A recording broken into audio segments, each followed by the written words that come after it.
Joe continues through the house, and he makes his way down to Frank's home office.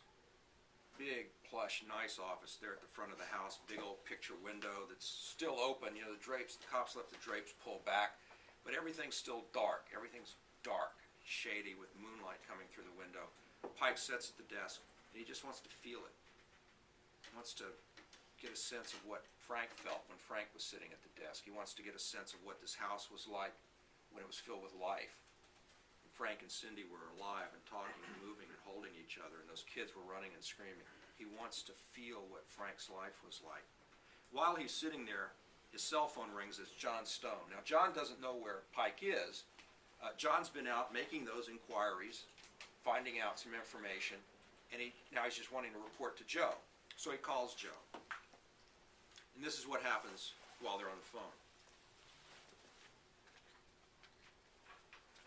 Stone was giving Pike the address when light exploded into the office, so bright the walls and furniture were white with glare. Pike, still in the chair with his back to the window, did not move. A patrol car was checking the house. Pike said, "Shh. What's wrong?" An enormous blue shadow crossed the office wall as if someone had moved in front of the light. Pike heard faint radio calls and listened for approaching footsteps. Stone's tiny voice came from the phone. "You sound weird, man. Where are you?" Pike whispered, as still as a fish at the bottom of a pond. "Frank's. The police are outside." "You break in?" "Shh." The light swung away, moving to another part of the house like an animal tracking a scent. John said, "What the fuck are you doing at Frank's?" "I wanted to see what his life was like." "You're a strange cat, Pike. I mean, really." The light snapped off. The yard outside plunged into darkness and the patrol car rolled on. Pike said, "Okay." "Hey, man, is it nice?" "What?" "Frank's house. Does he have a nice place?" "Yes." "Fancy?" "Not like you mean. It's a good family home." Pike heard Stone swallow, heard the glass tink the phone. "You think it's true? Frank went bad?" "Jen thinks the people who did this got the wrong house."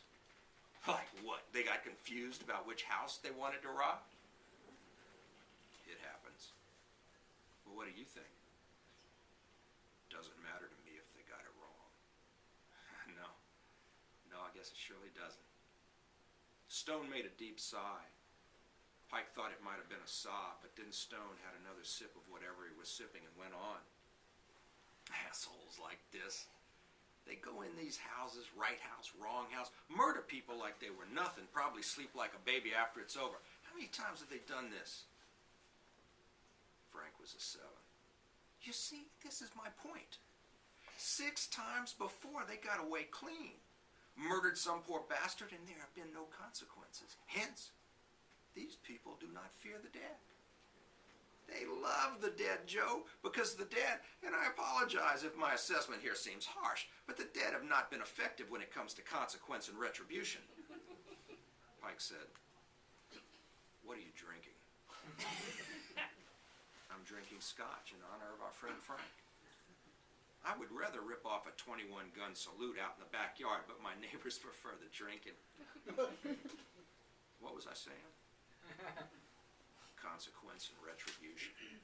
Oh, right. John Stone was grieving, so Pike let him. But then they hit Frank the Tank. Them not knowing he was Frank the Tank. Them thinking he was just another ordinary dead guy without recourse to consequence. So dig this. And this is my favorite part. Those assholes are somewhere right now. Shooting up, cornholing each other, whatever. They are somewhere right now. And they do not know a shitstorm is on the horizon. Pike said, "John, do you have photographs on your walls?" "What, like naked chicks?" "Pictures of your family and friends." "Oh, hell yeah. I take pictures of everything, man. I have pictures of fucking human heads. Why?" No reason. Hey, man. Those fuckers. Those fucks fucked the pooch this time, didn't they? Fucking with Frank? Get some sleep, John. I want in on it, bro. I mean it. Whatever. I want in. Get some sleep. Ah, screw it. Hey, Joe? Joe, you there? What? Stone was silent for so long, Pike thought he had fallen asleep. But then he finally spoke. None of us had families. You never married. Lonnie, Colin, not them either. Wallace, he got divorced. I've been married 6 fucking times, man. What does that tell you? None of us had kids. Pike didn't know what to say, but maybe Stone voiced it for him. Soft and hoarse from the booze. I really wanted Frank to make it. Not just for him. Pike shut his phone. He sat in Frank's office for almost an hour, alone with himself in the silence, then walked back along the hall to Cindy's desk. He took the framed picture of Frank in the pool, the one with the red arrows, tucked it into his pocket, then let himself out and drove home for the night. I suspect that though I didn't write the scene, that when Joe gets home, he probably hangs that picture on his wall.